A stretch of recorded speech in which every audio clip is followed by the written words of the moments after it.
दोस्तों आप दुनिया की कोई भी कार उठाकर देख लीजिए, कितना भी स्टेबल, मजबूत और फीचर से लैस क्यों ना हो, कभी न कभी एक्सीडेंट में उससे लोगों की जान जरूर गई है। लेकिन वॉल्वो की XC90 एकमात्र ऐसी कार है जिससे आज तक कोई भी कैजुअलिटी नहीं हुई। और सिर्फ यही नहीं, वॉल्वो की हर कार ही सेफ्टी के मामले में बेस्ट माने जाते हैं। यहाँ तक कि वॉल्वो ने ही सेफ्टी बेल्ट का भी इन्वेंशन किया था, जिसे कि हम अपनी डेली लाइफ में यूज करते हैं। लेकिन इसका पेटेंट रजिस्टर्ड होने के बावजूद वॉल्वो ने पूरी दुनिया के कार मैन्युफैक्चरर्स को इस इन्वेंशन को फ्री में यूज करने की परमिशन दी, जिससे कि आज लाखों लोगों की जान बच पाई है। यहाँ तक कि इस कंपनी के कमाल के इन्वेंशंस और सेफ्टी फीचर से इंस्पायर होकर ही आज टाटा और महिंद्रा जैसे कार मेकर्स भी अपने व्हीकल्स को डिजाइन करते हैं। लेकिन आखिर ऐसा क्या हुआ कि दूसरों को इंस्पायर करने और सबसे सेफ कार बनाने वाली कंपनी वॉल्वो खुद डूब गई? आज के इस वीडियो में हम पूरी स्टोरी जानने वाले हैं। तो दोस्तों अगर देखें तो वॉल्वो की शुरुआत हुई थी 1927 में, जब कुछ स्वीडिश इंजीनियर्स ने मिलकर गोथेनबर्ग स्वीडन में इसकी नींव रखी थी। इसके फाउंडर्स का मेन गोल था एक ऐसा कार बनाना जो कि वहाँ के क्लाइमेट का सामना कर सके और सेफ्टी के मामले में भी टॉप पर हो। और अपने इसी मिशन को पूरा करते हुए ही इन्होंने वॉल्वो की पहली कार OV4 लॉन्च की।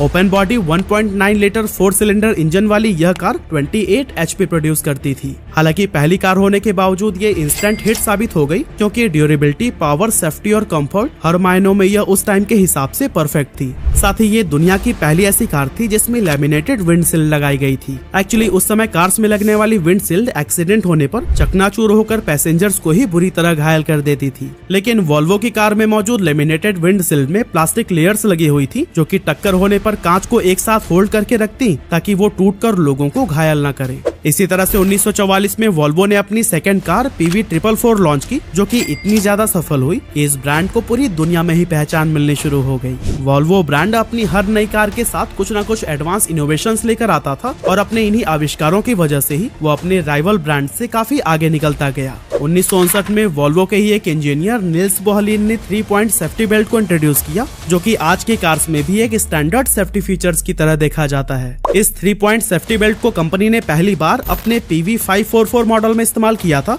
जो कि बहुत ही जल्द स्वीडन और बाकी के यूरोपियन कंट्रीज में काफी ज्यादा पॉपुलर हो गई। साथ ही इसने सेफ्टी और रिलायबिलिटी के मामले में भी कंपनी के रेप्यूटेशन को टॉप पर ला दिया था। एक्चुअली उस टाइम की कार्स में 2 पॉइंट सेफ्टी बेल्ट का इस्तेमाल होता था, लेकिन ये सिर्फ लोअर बॉडी पार्ट को ही सेफ करने के लिए था। ऐसे में जब भी कोई कार किसी दुर्घटना का शिकार होती थी तो फिर अपर बॉडी पार्ट जैसे फेस, सिर या फिर चेस्ट बुरी तरह से इंजर्ड हो जाते थे और लोगों की जान चली जाती थी। अब देखा जाए तो 3 पॉइंट सेफ्टी बेल्ट का पेटेंट तो वॉल्वो के पास ही था, लेकिन बढ़ती मौतों को देखते हुए कंपनी ने अपने इस इन्वेंशन का फायदा उठाकर ज्यादा प्रॉफिट कमाने की जगह पूरी दुनिया के कार मैन्युफैक्चरर्स को ही 3 पॉइंट सेफ्टी बेल्ट को इस्तेमाल करने की परमिशन दे दी। और उनके इस कंट्रीब्यूशन की वजह से एक्सीडेंट से होने वाली कैजुअलिटीज बहुत ही ज्यादा डिक्रीज हो गई। नेशनल हाईवे सेफ्टी एडमिनिस्ट्रेशन के अकॉर्डिंग 1975 से लेकर अब तक इस सीट बेल्ट ने लगभग 3,74,000 से भी ज्यादा जिंदगियां बचाई हैं। 1964 में वॉल्वो ने रियर फेसिंग चाइल्ड सीट को भी इंट्रोड्यूस किया, जिससे कि कार्स में बच्चों की सेफ्टी काफी ज्यादा इम्प्रूव हुई।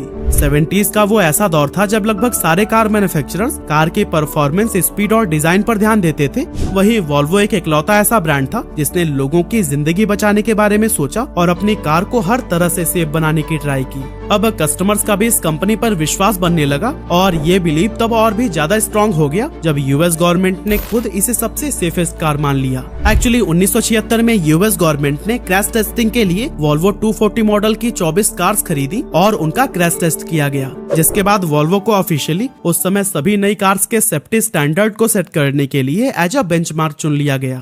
इससे कंपनी की इंटरनेशनल रेपुटेशन बहुत ही ज्यादा बढ़ गई और दुनिया के हर कोने में ही वॉल्वो कार्स की डिमांड होने लगी। 1977 में वॉल्वो ने एक और नई टेक्नोलॉजी को इन्वेंट किया, जिसका नाम था लैम्डा सोंड। वॉल्वो ने लैम्डा सोंड ऑक्सीजन सेंसर पेश किया, जिसने एमिशन को कम करने के साथ साथ इंजन परफॉर्मेंस और फ्यूल एफिशिएंसी को बहुत ही ज्यादा इम्प्रूव कर दिया। इसके बाद से 1991 में कंपनी ने साइड इम्पैक्ट प्रोटेक्शन सिस्टम को भी इंट्रोड्यूस किया, जिसमें साइड से एक्सीडेंट के सिचुएशन में पैसेंजर्स की सेफ्टी के लिए reinforce door beam, air bags और इसी तरह के कई सारे सेफ्टी फीचर्स लाए गए। हालांकि अभी तक वॉल्वो काफी अच्छा परफॉर्म कर रही थी और खूब सारा रेवेन्यू भी जनरेट कर रही थी, लेकिन वॉल्वो की पेरेंट कंपनी AB वॉल्वो ने 1999 में अपनी कार डिवीजन को अलग करके एक सेपरेट कंपनी बना दी, जिसका नाम वॉल्वो कार्स कॉर्पोरेशन रखा गया। अब कार डिवीजन को अलग करने का रीजन यह था कि वॉल्वो तेजी से बदलती ऑटोमोटिव मार्केट पर प्रॉपरली फोकस करना चाहता था, क्योंकि इससे पहले तक वे ट्रक्स, बसेस, कंस्ट्रक्शन इक्विपमेंट और दूसरे इंडस्ट्रियल पावर सिस्टम्स को एक ही कंपनी के अंडर मैन्युफैक्चर करते थे। सेपरेट कंपनी बनने के बाद से इसी साल वॉल्वो फोर्ड के साथ में मर्ज हो जाती है, जिससे कि उसे फोर्ड की न्यू टेक्नोलॉजी और बेटर रिसोर्सेज मिल सके। इस एक्विजिशन के लिए फोर्ड ने $6.45 बिलियन चुकाए थे और अब फोर्ड के पास भी वॉल्वो की बेहतरीन इंजीनियरिंग टीम्स और प्रोडक्शन फैसिलिटीज आ चुकी थी। फोर्ड में शामिल होने के बाद से वॉल्वो खूब एक्सपेरिमेंट करता गया और इसने और भी कई सारे नए और एडवांस फीचर्स को इंट्रोड्यूस किया, और ये सभी फीचर्स वॉल्वो के न्यू मॉडल XC90 SUV और S60 सेडान में देखे जा सकते हैं। इन कार्स के बिल्ड क्वालिटी का अंदाजा आप इसी बात से लगा सकते हैं कि XC90 एक लौती ऐसी कार थी जिसे 2015 में यूरो NCAP से 5 स्टार सेफ्टी रेटिंग मिली थी। तभी तो 1998 में वॉल्वो कार्स की जो सेल 1,03,000 के अराउंड थी, वो 2008 में 3 गुना बढ़कर 3,74,000 के करीब पहुंच गई। लेकिन इसके बावजूद फोर्ड ने 2010 में वॉल्वो को $4 बिलियन के भारी नुकसान के साथ एक चाइनीज कंपनी गिली को बेच दिया। लेकिन फोर्ड ने ऐसा किया क्यों? पागल वागल हो गया था क्या? नहीं भाई, इसको बेचने का पहला रीजन था कि 2008 के आसपास फोर्ड बहुत बड़े फाइनेंशियल चैलेंजेस का सामना कर रहा था, क्योंकि ग्लोबल फाइनेंशियल क्राइसिस की वजह से कार्स की सेल्स में बहुत बड़ी गिरावट आई थी। ऐसे में कंपनी ने अपनी लागत को कम करने और फाइनेंशियल स्टेबिलिटी को इम्प्रूव करने के लिए वॉल्वो को बेचना ही सही समझा। इसके अलावा दूसरा रीजन ये था कि वॉल्वो की कार्स सीधे जर्मन ट्रायो यानी मर्सिडीज, ऑडी और BMW के साथ में कॉम्पिटिट करती थी, लेकिन जहां इन तीनों ब्रांड्स की सेल्स काफी तेजी से बढ़ती जा रही थी, वहीं वॉल्वो इनसे पीछे छूटता जा रहा था। अब जैसा कि हमने आपको पहले भी बताया कि वॉल्वो ने 2008 में 3,74,000 के करीब कार्स बेची थी, जबकि उसी सेम ईयर BMW की सेल थी 12 लाख कार्स की। और यहाँ वॉल्वो के कार्स भले ही पहले से थोड़ा ज्यादा बिकने लगे थे, लेकिन इस कंपनी का प्रॉफिट लगातार कम हो रहा था। 1998 में वॉल्वो ने $476 मिलियन का प्रॉफिट अर्न किया था, जबकि 3 गुना ज्यादा सेल्स के बावजूद 2008 में इसे $1.5 बिलियन का लॉस हुआ था। और कुछ इसी तरह से फोर्ड के वॉल्वो को बेचने का तीसरा रीजन था कि फोर्ड के मैनेजमेंट अपने कोर ब्रांड जैसे कि फोर्ड, लिंकन और मर्क्यू पर ज्यादा फोकस रखना चाहते थे, ताकि बदलती हुई ऑटोमोटिव मार्केट में अपनी पोजीशन को और भी ज्यादा इंप्रूव कर सके। इसीलिए फोर्ड ने अपने नॉन कोर ब्रांड्स जैसे कि वॉल्वो, जैगुआर, लैंड रोवर और एस्टन मार्टिन को भी बेच दिया। लेकिन अब सवाल ये आता है कि इतना इनोवेशन करने और मार्केट में इतनी अच्छी रेपुटेशन होने के बावजूद भी वॉल्वो आखिर जर्मन ट्रायो से पीछे कैसे रह गया?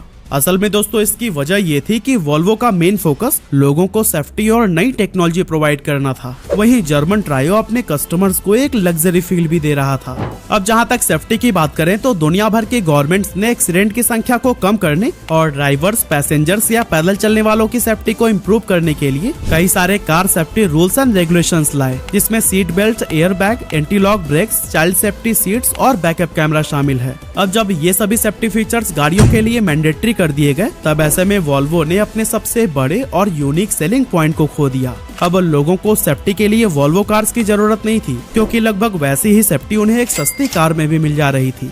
साथ ही वॉल्वो और जर्मन ट्रायो के प्राइस काफी हद तक सिमिलर थे, लेकिन जर्मन ट्रायो सेफ्टी के साथ साथ लग्जरी फील भी दे रहे थे। तो ऐसे में कस्टमर्स मर्सिडीज, ऑडी और BMW की तरफ ज्यादा अट्रैक्ट होने लगे और वॉल्वो की मार्केट पोजीशन डाउन होने लगी। लेकिन अगर आप वॉल्वो के फैन हैं तो निराश मत होइएगा, क्योंकि गुड न्यूज यह है कि वॉल्वो एक बार फिर से मार्केट में धमाकेदार कमबैक की तैयारी कर रहा है, क्योंकि गिली में शामिल होने के बाद से वॉल्वो ने अपनी ब्रांड वैल्यू को बहुत ही ज्यादा एनहेंस किया है। इसने 2013 में चाइना के अंदर अपना पहला कंप्लीट मैन्युफैक्चरिंग प्लांट एस्टेब्लिश किया, जहां वॉल्वो S60L और XC60 जैसी बेहतरीन कार्स प्रोड्यूस की गई।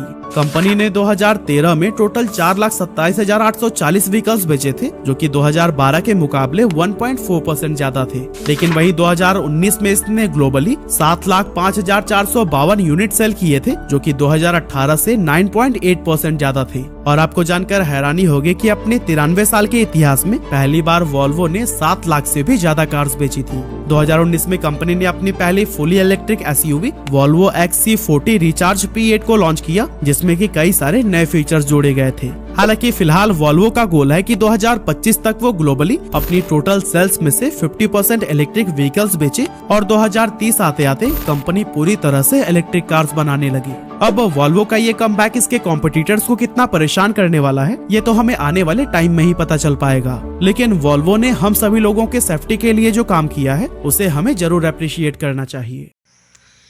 हेलो फ्रेंड्स, आज अगर आपको ये वीडियो अच्छी लगे तो इस वीडियो को ज़्यादा से ज़्यादा शेयर करें और कमेंट करें कि आपको ये वीडियो अच्छी लगी और लाइक करें। और ऐसा ही मोटिवेशन वीडियो देखने के लिए, ऐसा ही नॉलेज से भरी वीडियो देखने के लिए वर्ल्ड वीडियो रेमिक्स चैनल को सब्सक्राइब करें। My channel world video remix.